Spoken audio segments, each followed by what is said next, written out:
Welcome to Bargainman Saturdays, and in this episode we're going to be taking a look at the 1994 Pocahontas movie created by Jet Lag Productions, a Japanese-American studio that creates movies for the US market but does its animation work in Japan and Korea, from what I could gather.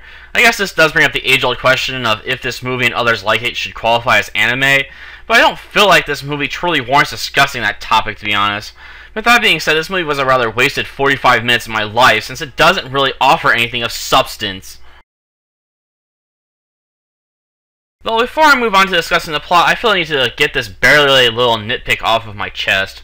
Now, as I bought this movie as part of a collection of 10 princess movies, but my issue with this collection is that all 3 of the movies featuring a non-white princess are on the second disc.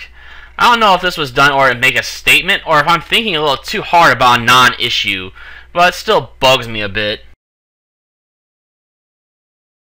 Story-wise, this 45-minute anime features about how Pocahontas' tribe and the white settlers came to exist in a state of peaceful coexistence. I'll be blunt in saying this story is not only predictable, but falls apart for several reasons that are now a list. Number 4. This movie lacks any real sense of scale in my opinion. What I mean by this is that the various groups in this movie never really seem to be populated with more than 15 people. As such, the conflicts never feel that large or important. Number 3. On top of a lack of characters in order to make the conflict within the movie feel larger, is the fact that the movie doesn't feel like it has any characters at all. And what I mean with this statement is that all of the characters in this movie have a single note that they stick to throughout, with the exception of the 2 biggest supporters of the idea of chasing all of the white people away. Number 2. Despite the fact that this movie clocks in around 45 minutes, if you include the several minute long credit roll, is the fact that I find the pacing rather lackluster. The movie just seems to drag its feet, and I largely credit this to the predictable nature of the plot. Number 1. While this movie constantly pushes the threat of an extended family brawl breaking out, it never really delivers on this concept. Because of this, all the data that builds towards this result feel like empty platitudes and thinly veiled power plays.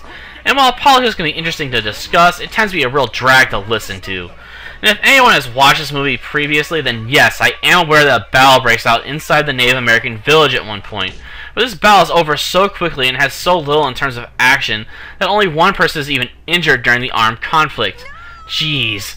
Even the Disney movie that came out 8 months later had the good sense to kill one of the characters in order to ratchet up the tension, while this movie makes the conflict feel like a minor annoyance at best.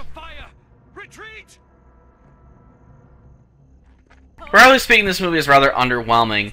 The animation tends to focus on the faces, and even when the backgrounds are visible, there's nothing really happening in them. And on top of this, the movie sometimes recycles animations as well, which just adds up to make the overall visual package very boring and stale to look at.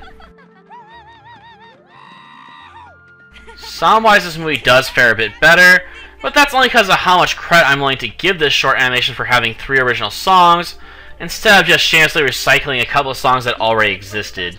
With that being said, the vocal performances are all rather lacking for the most part, and while a few of the voices are provided by voice actors/actresses that are somewhat known, most of the rest of the cast appear to be nobodies that are largely attached to movies created by Jet Lag Productions. We're not scared of you.